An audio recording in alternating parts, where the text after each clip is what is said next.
What's up, guys? We're going to be talking about my Latin American International Championships tournament report here, and I'm in a different location, I guess is the way to put it. I'm at a friend's house for the week, so I don't really have a setup to do this, but lucky for you guys, I did not change my list from the World Championship list, and the logic for that is that Turtles was going to be on the rise, Palkia was on the rise, and I felt like Raikou and Vessel did everything I really needed it to do, and I thought that Gardevoir would be a real deck this weekend as well, so I chose to kind of play into those a little bit more, and then I just felt like, my original list was really good, so I might as well just stick to it for one last tournament. We were testing a lot of stuff going into the tournament: Drago, Turtles, Palkia, Lost Box, and I just didn't feel like anything was better for me than Lugia, so I just played it again, and I did day 2, so that is your little bit of a spoiler, I guess, and we'll go from there. So round 1, I go up against Sergio, who is playing like old school Lost Zone Tina, and unfortunately for Sergio, that matchup is really, really good for Lugia because you can't really get through V-Guard and Mist at some point in the game. So basically, I just created like an unkillable Lugia both games, and I was just able to hunt down the 2 prizers every single chance I got. And both games, Sergio got off to a pretty slow start. I think one game he even opened Bear, which was like really bad. And yeah, I was just able to capitalize on that. Round 2, I go up against Oscar, who is playing I believe I was Raging Bolt, and both games against Raging Bolt, Oscar kind of had a little bit of a slow start. One of the games I felt like I didn't have a chance, I should not have been able to win, but Oscar ends up having to Sada a Grass, which gets me a chance to actually attack and win the prize trade back over. And both games were pretty close, but I was able to pretty much steal that one as well. The third one was against Pablo, who was playing Control. And Control normally is a pretty easy matchup, but I was super slow in the early game, so Pablo was able to keep looping 0-6 Machinations and Giacomo over and over again with an LAKEY. So at some point, the board state kind of stalled. And at the very end of the game, I was able to establish a threat with Raikou. So he had to chase and kill the Raikou. And the moment he chased and killed Raikou, I had enough energy with Wordier to knock out the Pidgeot to end the game. But the Raikou became a threat immediately because the moment I found like Boss plus Lightning, because Legacy was already gone, the game was over. And I had the Lightning, I had everything ready to go for the next turn. I just had to set up this threat of what I needed to do. And then game 2, I definitely could have won with the clock, but I chose not to. We just chose to play normally. And I was able to just outpace Pablo anyway because there was a turn where he like attached a bunch of tools preemptively, and I used Minchino, the baby rat, to discard them with cleaning up, like the cape and a charm. And it basically just put me really far ahead because now the Aleki could only get back 1 resource at a time. Then I went into the Lugia, started swinging, took out the Aleki, and then from there, like my Minchino was able to just basically do a lot of work, and then I ended the game with Raikou on Pidgeot once again. So a pretty easy line. And then at the end of the game, I could also keep looping because he didn't play Temple, I believe. So I was able to keep looping the Luminion as well to just put myself in a better spot and put the damage on board and eventually outlast the Penny loop that could happen.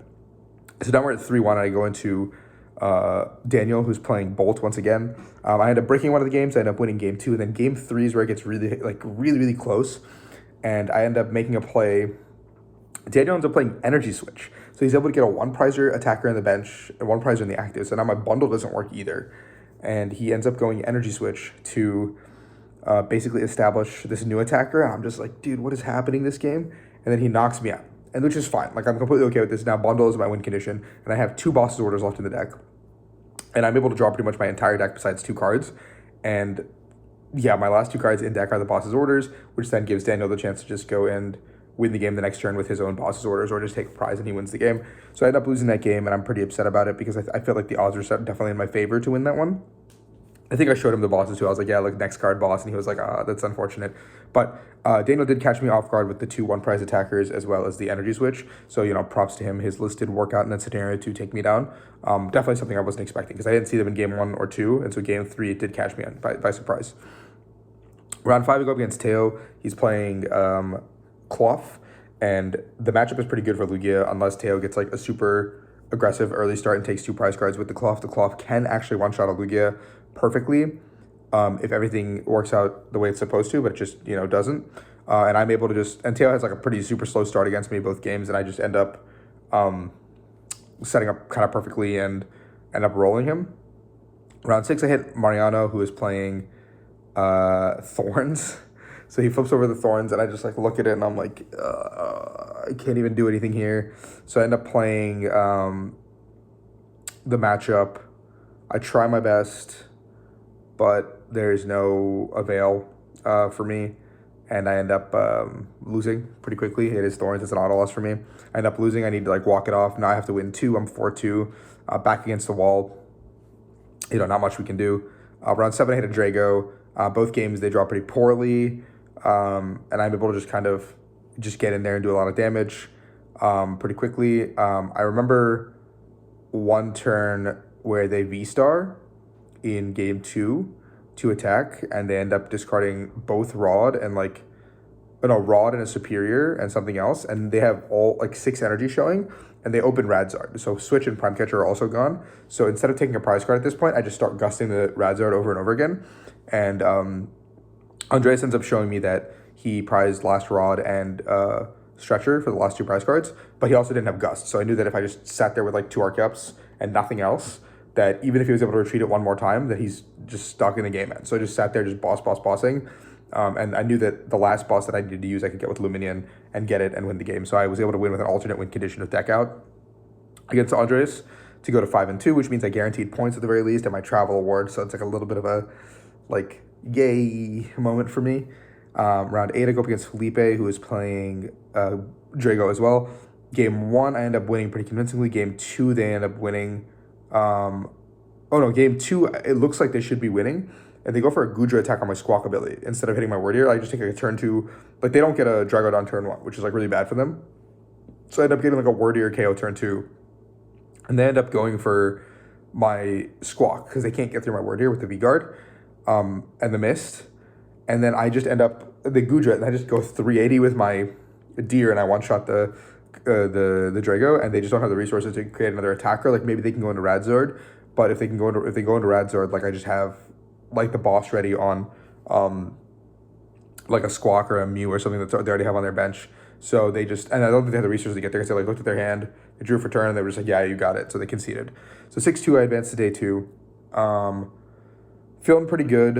I'm just thinking I just got to dodge any like really bad matchups across the day and I'll be okay. I think Lugia has a good shot to win the tournament, like I always do. I think that Drago is a good matchup for it. There's just a lot of really good players on Drago who have been consistently playing Drago all formats, so they do know how to beat Lugia as well as like, I know how to beat them. So it's like a quid pro quo situation. So round 9, I go up against Benjamin, who's playing Gardevoir. And Benjamin, in game 1, I ended up just rolling Benjamin. Game 2, he ended up getting me with the Enhanced Hammer, which was really unfortunate because I knew it was coming. I didn't know it was coming in his list or anything, but it just like, I was expecting a newer build of Gardevoir, the Henry Chow build, and this is like the old, slower, like NAIC build. And then game 3, Benjamin has like a pretty insane opening with like double Poffin Arvin, and ends up only evoing for 1 Curlia. So I'm like, either your Curlias are in your hand or your board sucks. And I get the turn 2 hands Gust kill Curlia. And I think Benjamin isn't playing like Candy, or maybe if they are, they're playing 1. So they basically just reveal their prize cards after that because they just concede, and it's 3 Curlias were prized. So I end up stealing that game pretty convincingly. I think that they would have needed to find the Enhanced Hammer there immediately as well and kill me with the Drifloon, so they did need a lot of pieces. But with no Curlias in play, it just made it so much easier for me to just run away with the game because I attached the Basic Lightning on turn 1 to my hands. Like, I opened the Basic Lightning and I just went and S-Ball hands attached to it. And so I had the turn 2 play ready to go at the moment of the moment of a hat's drop, whatever. So round 9 or 10, I go up against Renzo. Renzo's playing Charizard, and we have a very incredibly close game 1 where I end up squeaking it out. Game 2, Renzo ends up sweeping me at the very end with like a Dust Storm play onto my Chinchino. And then game 3, Renzo opens pretty poorly and opens Fez. Yeah, and so I end up killing the Fez for my first 2 prize cards. Renzo does not have the return knockout. I end up killing the Rotom. So now I'm at 2 prize cards. Renzo gets the return knockout. I'm at 2 prize cards. I have a Chinchino, but unfortunately for me, I prized 5 energy, so all my energy are in my hand, and I don't have an Iono, but I do have a boss. So I go ahead and boss up the Pidgey, because Renzo hasn't evolved this yet, into Pidgeot, and I just take the 1 prize, because this means that my Chinchino, which has 4 energies attached now, has to be knocked out by Charizard, or I have my Pheasantipity. I don't believe they played Manaphy, so I had like a guaranteed checkmate on board effectively through this route. And I think so I just do it this way. I think I did have so I do it this way, and then I end up winning the game to guarantee it. Round 11, I go up against Isaiah, which is kind of a tough one because he's my close friend. Game 1, I end up having a pretty insane opener, and Isaiah does the same, and I end up drawing into the Legacy, and I need to hit heads on Mesagoza to get the hands into play to attach the Legacy, and I have the bundle play, so if I can do this entire play, I just take the first 2. Isaiah's put in a pretty tough situation, end up missing the heads on the Mesagoza, so I have to attach the Pheasantipity, and I have to take a Snipe KO, and I end up breaking from my original line, and not targeting the Duskulls, which I think I should have kept doing, and I end up making a little mistake, I think, in this situation, which lets Isaiah just end up winning by a hair's breadth in game 1. And then game 2, I end up rolling Isaiah because my Raikou plus hands is just way too much for him to deal with. And then game 3, he gets to go first. He has a pretty good start. And that makes a pretty tough decision at the end of the game where I have to either take out the Dusknoir, take out a Hoot Hoot, and so I end up taking out the Hoot Hoot with hands, and he ends up having the play to go Dusknoir, kill my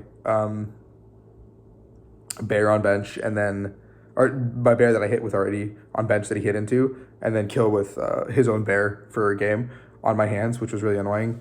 But I think I could have, I don't know, like I think the game was pretty lost on my side because I was out of resources, but it was like a really unfortunate one to lose that I felt like, you know, I should have maybe won that one with the game 1 decision, and it always sucks to lose to a teammate, but he did have a chance at top 8, so, you know, what can you do?